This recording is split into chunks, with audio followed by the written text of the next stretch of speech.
ये हमारा 5th session है, इसको एक सेशन और है।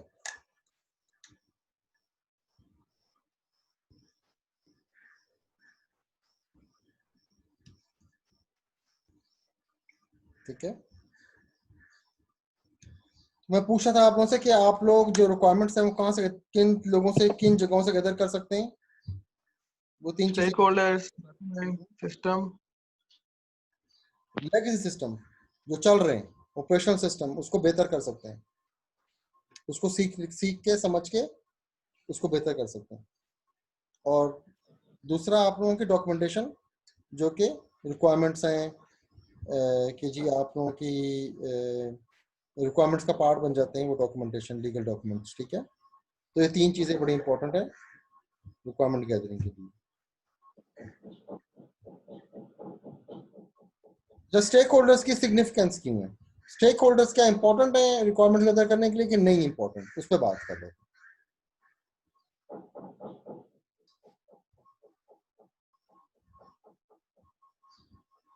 तो कहते हैं स्टेक होल्डर्स में जो सबसे पहली इंपॉर्टेंट चीज़ है जो पूछना स्टेक होल्डर से कि ये जो आप लोग चीज़ बना रहे हैं इसका मकसद क्या है।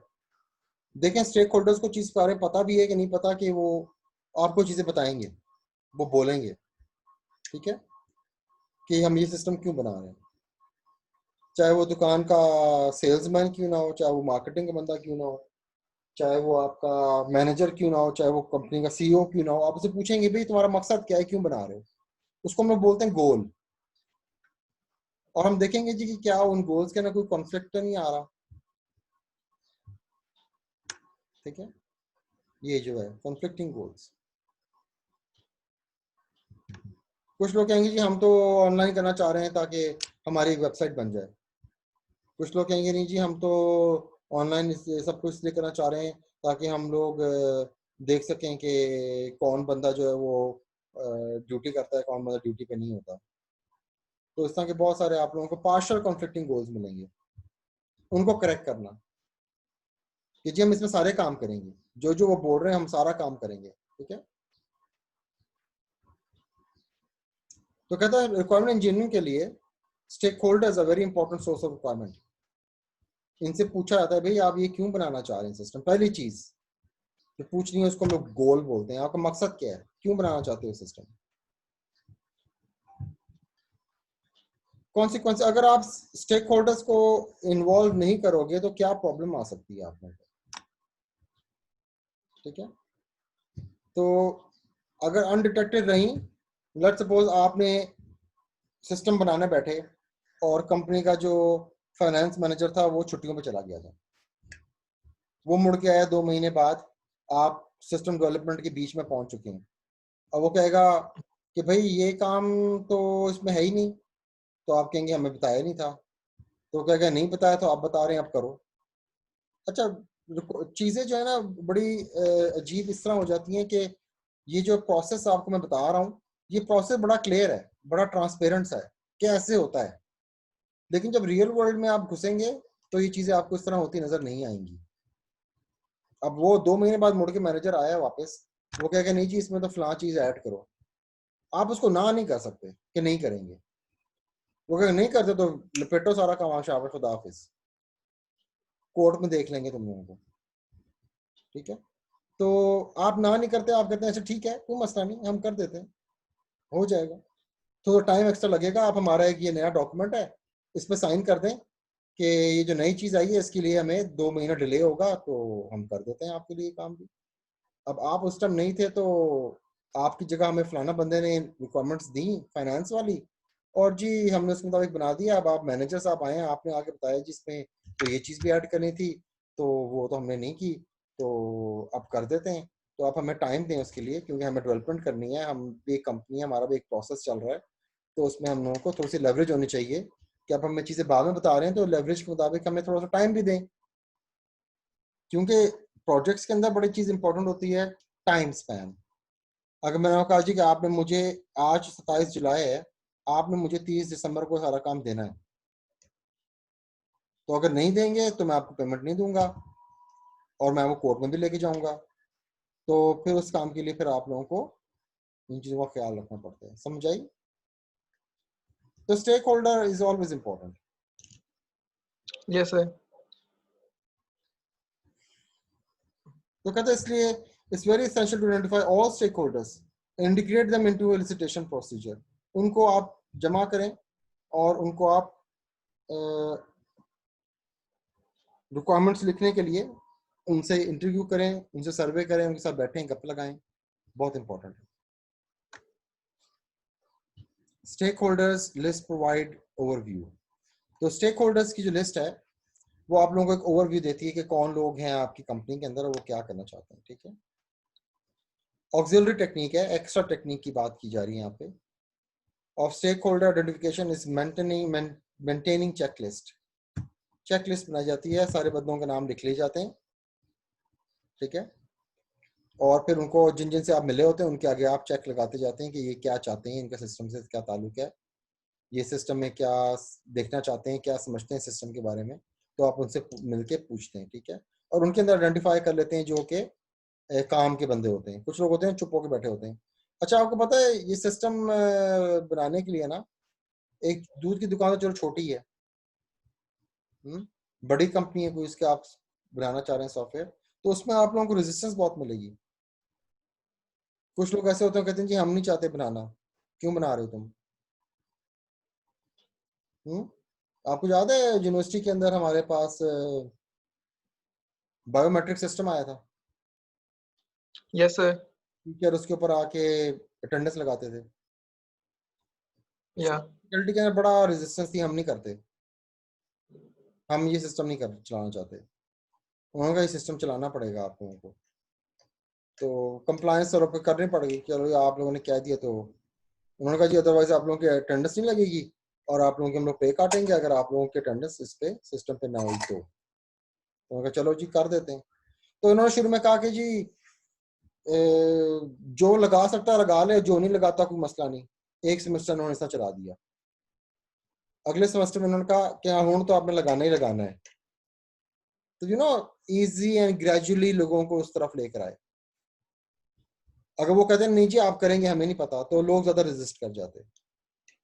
शायद गुस्सा गम ज्यादा होता फैकल्टी के अंदर कि जी ये क्यों हमारे गले डाल दिया गया, हमने नहीं करना. उसमें मसला क्या था? मसला ये था कि कुछ डिपार्टमेंट थे, उसकी फैकल्टी डिपार्टमेंट यूनिवर्सिटी आती नहीं थी.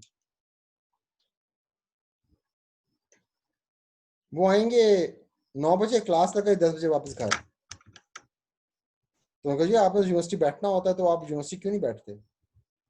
तो उन लोगों को बिठाने के लिए इन्होंने ये बायोमेट्रिक सिस्टम इंट्रोड्यूस किया था. अच्छा, वो क्या करते थे, वो कोऑर्डिनेटर वगैरह दोस्त यार थे उनके, उनको फोन करना, यार मैं अभी मेरी प्रेजेंट लगा देना तो मैं जो ना 10 बजे तक आ जाऊंगा. वो कहा ठीक है जी लगा देंगे सर, आपकी अटेंडेंस लगा देंगे. तो ये भी हुआ है. मैं आपको पता है इसमें एक केस ऐसा भी हुआ है. मैं आपको जस्ट इन केस बता रहा हूँ. एक डिपार्टमेंट है हमारा, उस डिपार्टमेंट के अंदर एक फैकल्टी मेंबर दूसरे फैकल्टी मेंबर के साथ चला गया. स्वैप कर रहे थे? हाँ. स्वैप कर रहे होंगे. नहीं नहीं नहीं नहीं, सुनो तो. वो अच्छा. दोनों चले गए अपना नॉर्दर्न एरिया घूमने फिरने. ओके. से उन्होंने फोन करके ना जो पीएन वगैरह था उसको कहा कि अटेंडेंस लगा दो. लगा देता था. वाह. आखिरकार क्या हुआ जी, जो बाकी फैकल्टी मेंबर थे उन्होंने जब देखा कि अटेंडेंस लग रही है इन लोगों की और जी हम टाइम पे आते हैं और ये आते ही नहीं है, उन्होंने कंप्लेन कर दी. तो जब हफ्ते बाद वो मुड़ के वापस आए तो उनको बुला लिया गया मैनेजमेंट की तरफ से, हमारी एडमिनिस्ट्रेशन वालों ने बुला लिया कि जी आ जाए जरा, आपकी पूछ हो गई है. तो उनसे पूछा, उन्होंने कहा जी हम तो छुट्टी दे के गए थे, हमारी पता नहीं कौन अटेंडेंस लगाता रहा है. तो वो उसने बेचारे पीएन ने कहा जी आपने मुझे फोन करके कहा था जी. तो उन्होंने कहा जी मैं तो आपको कभी फोन नहीं किया. तो क्या हुआ, बेचारे उस पीएन को उन्होंने निकलवा दिया यूनिवर्सिटी से. फिर बेचारा. तो आपको समझ आई कि लोग फिर अपनी चीजों को बचाने के लिए लोगों से किस तरह ज्यादतियां कर जाते हैं. तो इन चीजों को भी कैटर करने के लिए इन्होंने ये सिस्टम इंट्रोड्यूस करा कि लोगों को नहीं कहना आप अपना अंगूठा आके खुद लगाएं. अब आप जेम्स बॉन्ड है तो अपना अंगूठा पकड़ा जाए उसे, वो लगा दिया करेगा, वरना तो आपको आगे खुद लगाना पड़ेगा. तो समझ आइए आप लोगों को लोग फिर किस तरह सिस्टम को एक्सप्लॉइट करते हैं. तो इस चीज़ों को काउंटर करने के लिए फिर इस तरह की चीज़ें की जाती हैं. एनीवे आई होप कि आपको समझ आया होगा कि लोगों में रेजिस्टेंस क्यों होती है काम करने में, ठीक है। ऑनलाइन सिस्टम में चेक ज्यादा होते हैं, बाईपास नहीं हो सकते।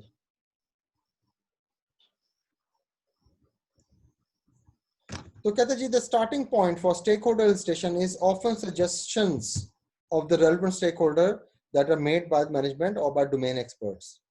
तो आप जाते हैं उनसे पूछते हैं जी कि आपकी मतलब डिपार्टमेंट के अंदर कौन, जिस फाइनेंस डिपार्टमेंट हो गया, मैनेजमेंट डिपार्टमेंट हो गया, एडमिनिस्ट्रेशन डिपार्टमेंट हो गया, आपका ट्रांसपोर्ट डिपार्टमेंट हो गया, उसमें कौन बंदा जिनसे हम चीजें पूछें जो हमें बता सकें अच्छी अच्छी सही सही। तो वो आपकी मैनेजमेंट जो होती है वो आपको नॉमिनेट करती है जी ये बंदे हैं, इनसे आप सवाल पूछेंगे, ये आपको बता देंगे चीजें। तो आप बेसिकली उसमें एक चीज और बड़ी इंपॉर्टेंट होती है, उसमें आप ग्रुपिंग करते हैं स्टेक होल्डर्स की। वो ग्रुपिंग क्या होती है वो मैं आपको अभी बताऊंगा, ठीक है।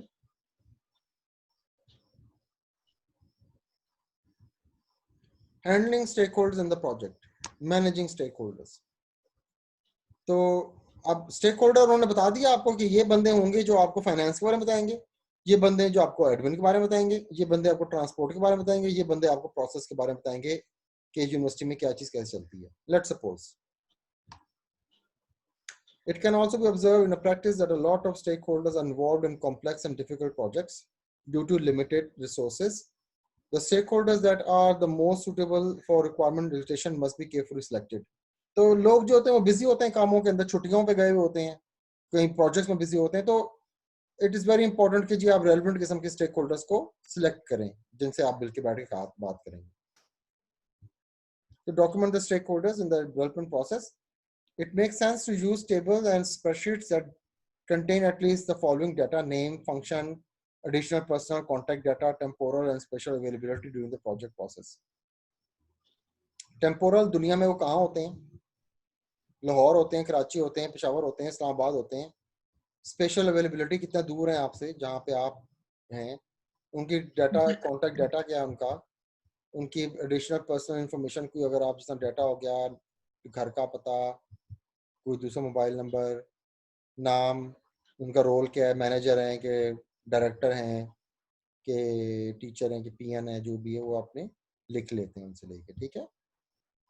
तो स्टेक होल्डर की इंफॉर्मेशन इज वेरी इंपॉर्टेंट। तो making collaborators out of the affected, तो जो आपको मिल गए उनके साथ आपने मिलकर बैठना है। तो आपने उनको बताना है कि भाई हम आपसे हफ्ते में 2 बार मिला करेंगे, या हम आपको कभी अपनी कंपनी बुला लेंगे, या हम आपको सैटरडे संडे को मिला करेंगे। तो ये चीज़ें आपने उनसे डिफाइन कर देनी है ताकि आप उनसे कोलैबोरेशन कर सकें, ठीक है। तो वो एक बंदा नहीं होता, ग्रुप भी हो सकता है कि जी आप हमारे पास सैटरडे को आ जाया करें, शाम को 1 घंटे के लिए हमारे साथ चाय पिए, समोसे खाएंगे, कुछ बातें करेंगे आपके साथ। तो लोग ये चीज़ें सुन के आ जाते हैं, चाय समोसे मिल जाएंगे चलो। पाकिस्तान में ज़्यादातर लोगों की ये सोच होती है कहीं जाओ ना तो लोगों को पहले यही कहना पड़ता है जी समोसा केक खाएं हमारे साथ आके, बिस्किट खाएं जी। तो वो लोग बड़े इसमें खुश होते हैं जी, चाय बिस्किट मिले जी हमें। और पाकिस्तानी कौम तुम देखोगे ऐसी है, चाय बिस्किट समोसों पे खुश होने वाली। इनको तुम लोग ये इंसेंटिव दोगे हमेशा आएंगे आप लोगों के पास। तो कहते हैं जी कि इंडिविजुअल या contract with the stakeholders, ठीक है। इंडिविजुअल्स के साथ आप लोगों को कॉन्ट्रैक्ट होना चाहिए स्टेक होल्डर्स का। तो उसके बारे में बात करते हैं। एडिशन सम स्टेक होल्डर्स में शो लैक ऑफ मोटिवेशन। तो लैक ऑफ मोटिवेशन, लोग बहुत से जो है वो सड़े बैठे होंगे आपसे कि आप क्यों आके हमसे सवाल कर रहे हैं। आपको ऐसा तो होता है कंपनीज में। हाँ तो ऐसे हैं वो क्यों है, वो किसी वजह से सड़े बैठे होंगे। या तो उनकी जिस तरह मैंने अगर काम किया ना, स्टार्ट किया ऑटोमेट कर दो हमारा सिस्टम, तो जो मेरे दुश्मन होंगे वो कहेंगे अच्छा हसन ने स्टार्ट करवाया है, ये तो मैं होने नहीं दूंगा, ठीक है। दूसरे लोग होंगे वो कहेंगे कि यार हमने पहले भी बनवाया था, वो इतने बदतमीज लोग थे, हमसे आके इतनी बदतमीजी करते थे, तो जी ये फला, और जो हम कहते थे वो बनाते भी नहीं थे, तो हमने नहीं बनवाना तुम लोग से, जाओ तुम भी भाग जाओ। तो कुछ पीछे बैकग्राउंड कुछ होगा, ठीक है। तो उस तरह की चीजों का फिर आप लोगों का काम है कि आप लोगों की जो पावर है वो निगोशिएट करना, उनको मनाना, उनसे प्यार से बात करना। सर जी कैसी बात करें, अब समोसे लेकर आओ, चाय लेकर आओ, बैठेंगे इनके साथ हम चाय पियेंगे। वो सर जी आप बताएं मसला क्या है। आप कहते हैं जी मैं वीकडेज में बिजी होता हूँ, तो कोई नहीं सर, हम वीकेंड पे कर लेंगे, मैं आपके घर आ जाऊंगा आपसे 2-3 सवाल पूछने के लिए अगर आपको टाइम हो ना। तो मतलब इस तरह की चीजें, मैं बच्चों के लिए चॉकलेट ले आऊंगा जी आपके, आप बस आए बैठे हमारे से गप लगाएं। तो लोग जो सड़े बैठे होते हैं फिर इस तरह की बातें सुन के खुश हो जाते हैं यार, ठीक है। तो उनके कम्युनिकेशन पाथ और फीडबैक लूप्स वगैरह बड़े इंपॉर्टेंट है, स्टेक होल्डर्स के साथ गप्पे लगाना, उनसे मिलने बैठना ताकि आप चीज को समझ सकें। तो depending on the culture of the organization, this agreement and determination can be done verbally, या तो आप उनसे हाथ शेक वगैरह करके भी आप उनको मना सकते हैं कि जी कि मैं आपसे इस तरह मिलूंगा, इस तरह करूंगा, ठीक है सर, फिर मंडे को मिलते हैं, ओके अल्लाह हाफिज, हाथ मिलाया तो मंडे को 9 बजे मैं आपके पास आ जाऊंगा, ठीक है।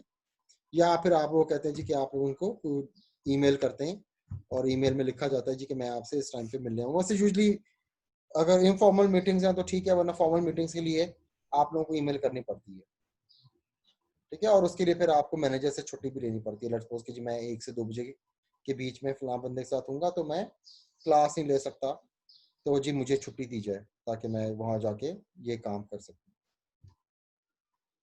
समझ आइए आप लोगों को? Yes sir. Obligation and privileges of the stakeholder. Obligation उनके लिए क्या इंपॉर्टेंट, उनको क्या करना चाहिए। प्रिविलेजेस मतलब है कि उनके पास क्या अथॉरिटीज होती हैं स्टेक होल्डर्स, उसकी बात करें। तो कहते हैं जी number of obligations and privileges result from the agreement with the stake holder.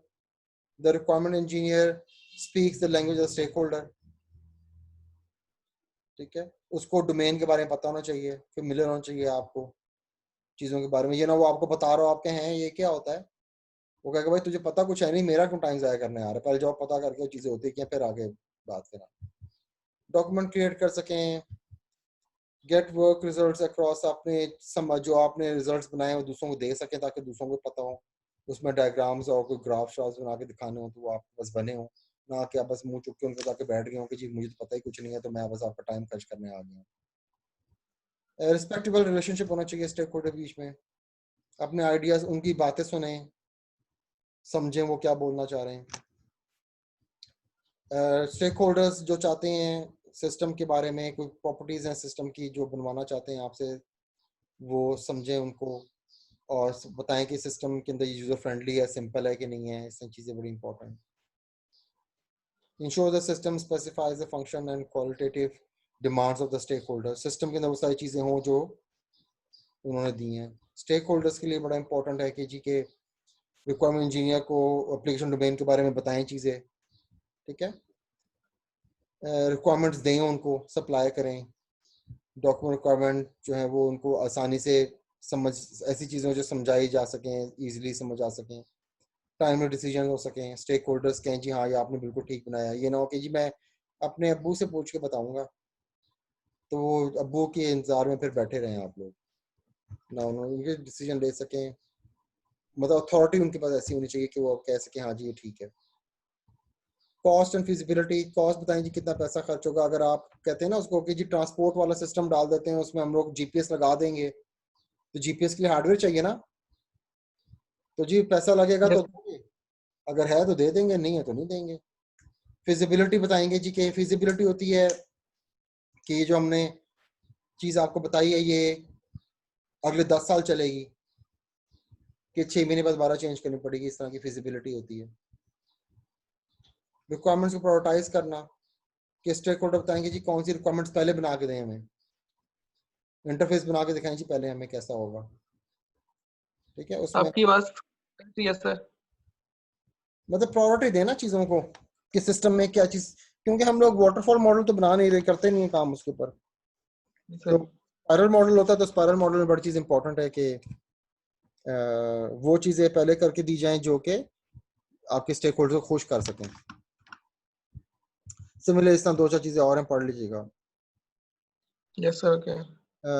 Illustration technique and determine communication and process, तो कहते हैं जी कि लिखने के लिए जो टेक्निक है उसमें कम्युनिकेशन बड़ी इंपॉर्टेंट है, मिल के बैठ के गप लगाना, उसमें कोई प्रोसेस है, उन प्रोसेस को परफॉर्म करने से मैंने कहा सर्वे, इंटरव्यू, ये जो टेक्निक्स होती हैं ये रिक्वायरमेंट्स को लिखने में हेल्प करती हैं, ठीक है।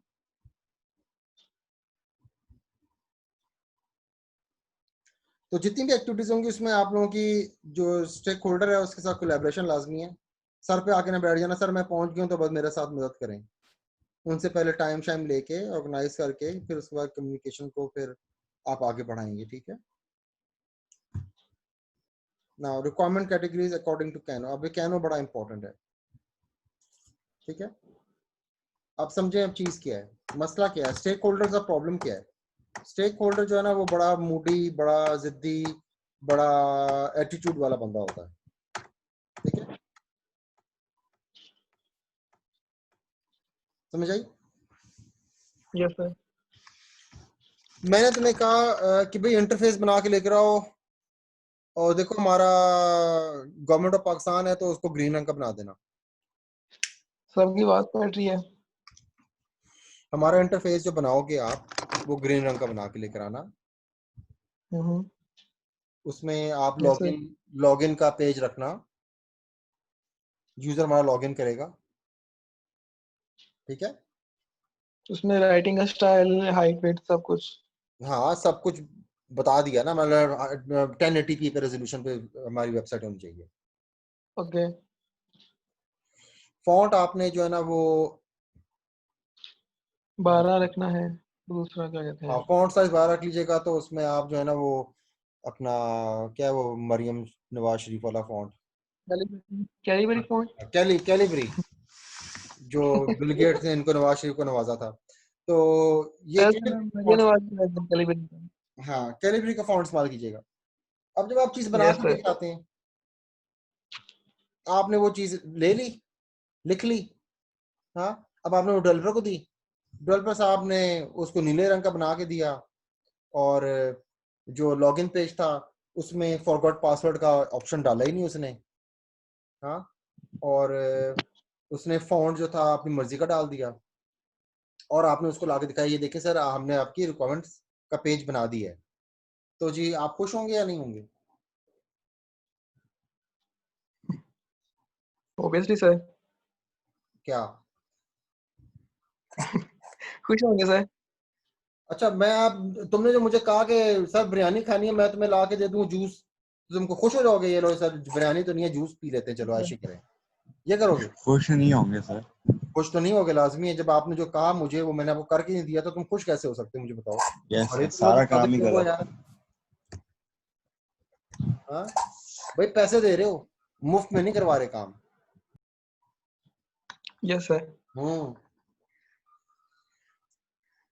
हम लोग जब छोटे थे ना, अंडर ग्रेड में, तो हमारी दोस्तियां अपनी क्लास वालों से कम होती थी, एमबीए और मास्टर्स के बच्चों से ज्यादा होती थी। तो सर हमारा भी यही हाल। हाँ, हमारा भी यही हाल है। अच्छा। तो एक बार क्या हुआ, हमारे साथ एक लड़का था,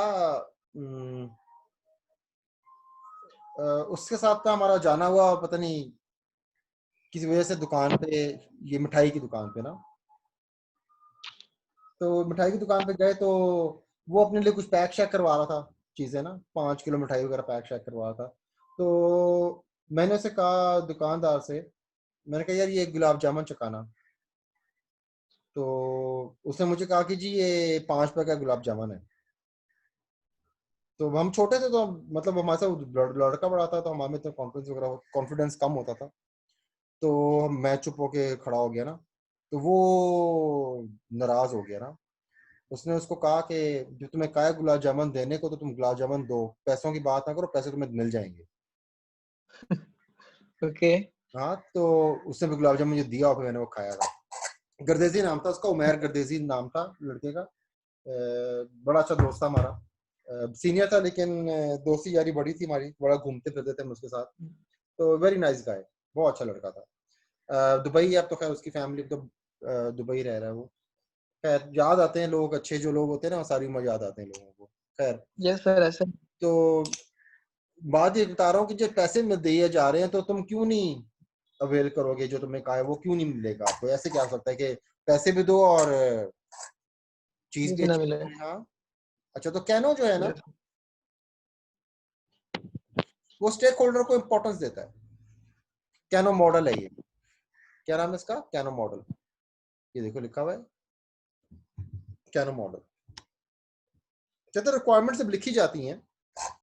मैंने अब कहा जी के लॉगिन का पेज बना देना, उसमें ये चीजें डाल देना, ठीक है। और मैं उससे कहता हूँ जी कि मैं उससे कहता हूँ कि आपने जो लोगों को लॉगिन करवाना है वो ईमेल एड्रेस पे नहीं करवाना, हम उनको आईडी देंगे, मतलब एम्प्लॉय आईडी होगी।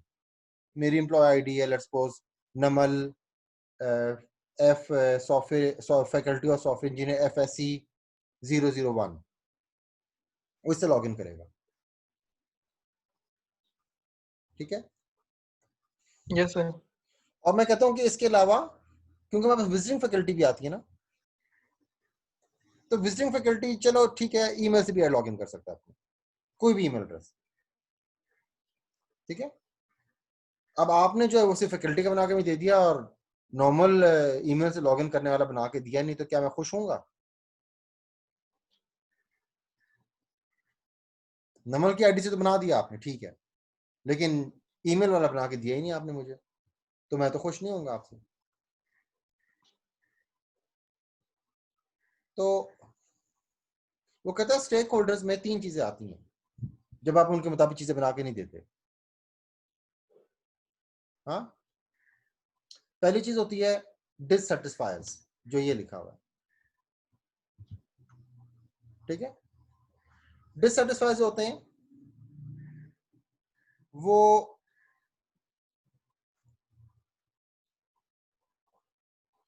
ये थोड़ा सा मुश्किल है समझना, कोशिश करता हूँ समझाने की आप लोगों को।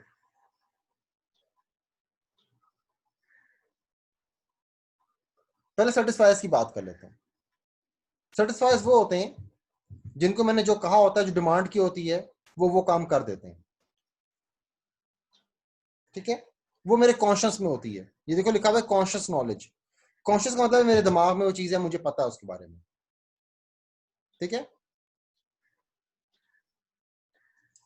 Yes sir.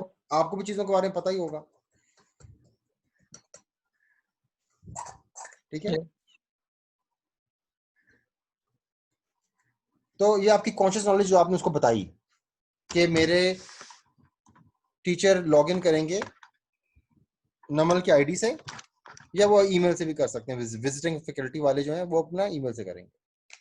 तो आपने वो काम कर दिया, मैं खुश हो गया, मैं ठीक है आपने काम कर दिया, ओके डन, जबरदस्त, आगे चलें, अगला काम करें। लेकिन अगर मैं आपको वो चीजें बना के ला के नहीं दे सकता, तो मैं आप डिससेटिस्फाइड हो जाएंगे, आप खुश नहीं होंगे, ठीक है। अच्छा, इसके अंदर कुछ चीजें होती हैं सबकॉन्शियस में, सबकॉन्शियस होती हैं जो आपको पता है ये होता ही ऐसे है। लेट्स सपोज ये नजर आ रहा है आपको स्क्रीन मेरी? Yes yes sir. सर, आ रही है। ये एक सॉफ्टवेयर है यस जो सर। PDF को ओपन करता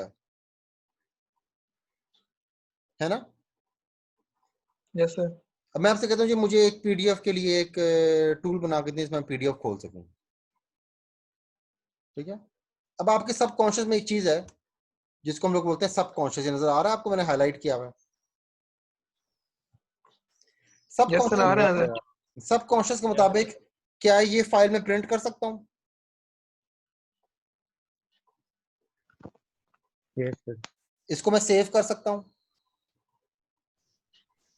यस। इधर से मैं कोई चीज ओपन कर सकता हूँ? अगर मैं फाइल में जाऊं और फाइल में मुझे ये सेव एज, प्रिंट और ओपन या न्यू की फाइल ना नजर आए, तो क्या मैं खुश होऊंगा?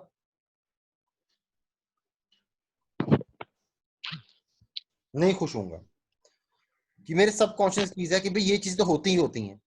लेट्स सपोज मैं आपको कहता हूँ, मैं नॉर्मल दुनिया से आपको एक आइडिया एग्जांपल देता हूँ।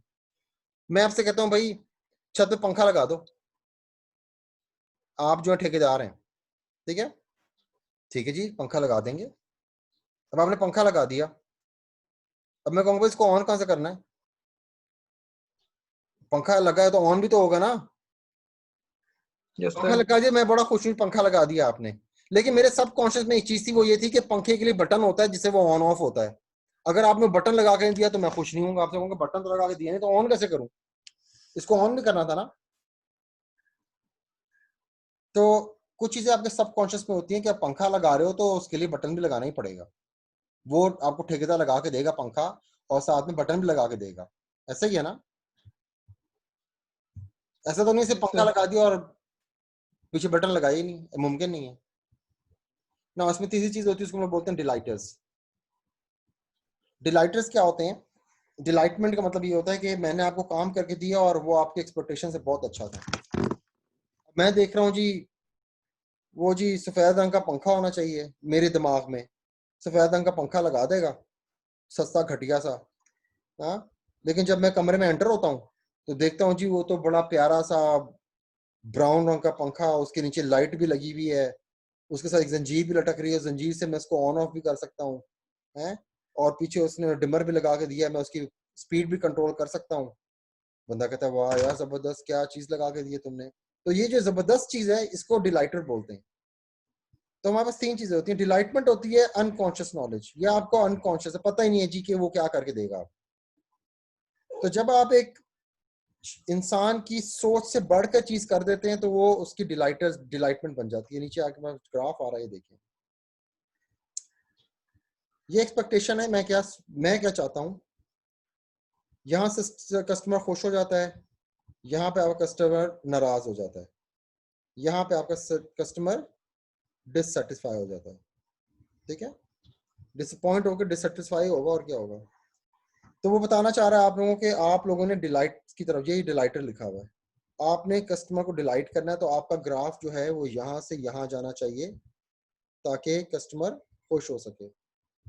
ठीक है, ना कि नाराज हो। मैं तो जूम आउट कर दूंगा फिर नजर से आए। ठीक है,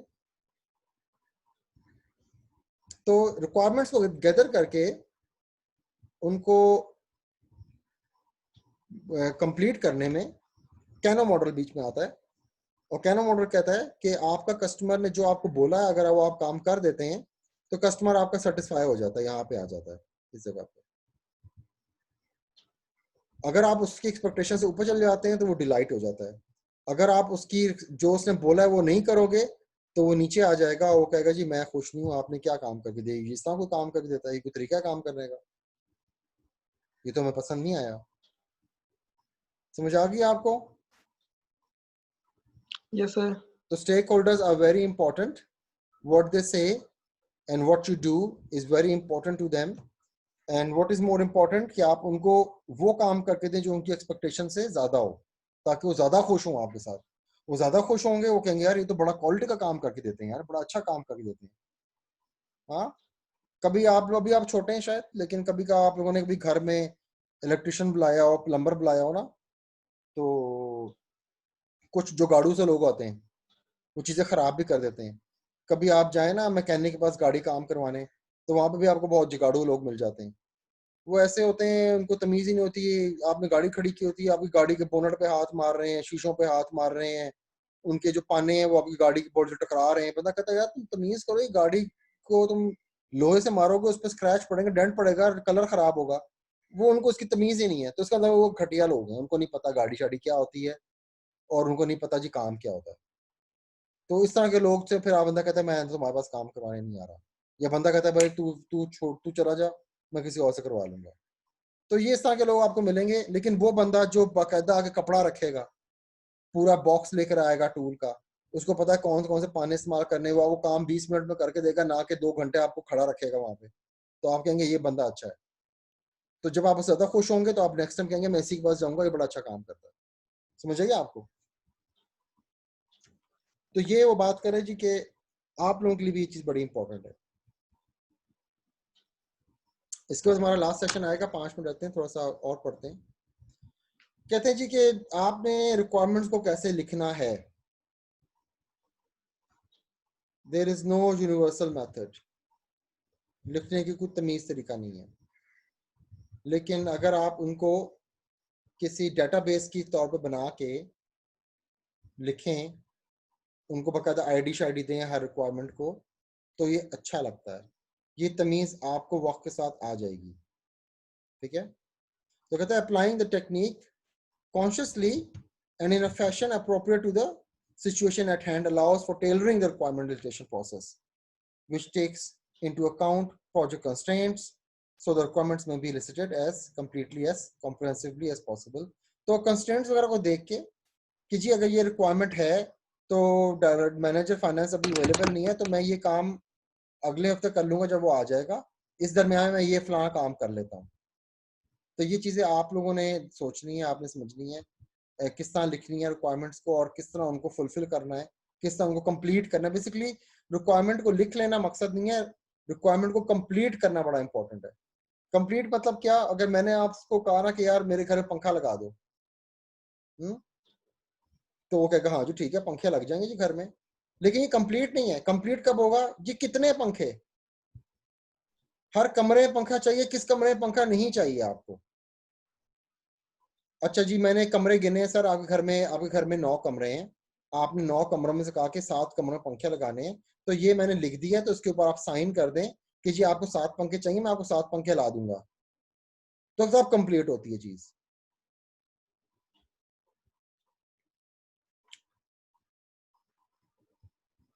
अब देखिए हमारे पास कितनी टाइप्स ऑफ वैलिडेशन टेक्निक्स हैं।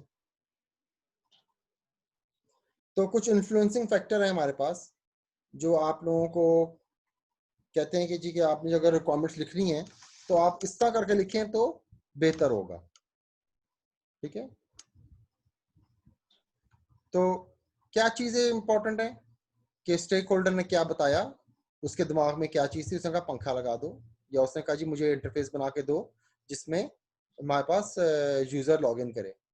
ओके, अनकॉन्शियस का मतलब ये है कि उसमें फॉरगेट पासवर्ड तो होगा ही होगा।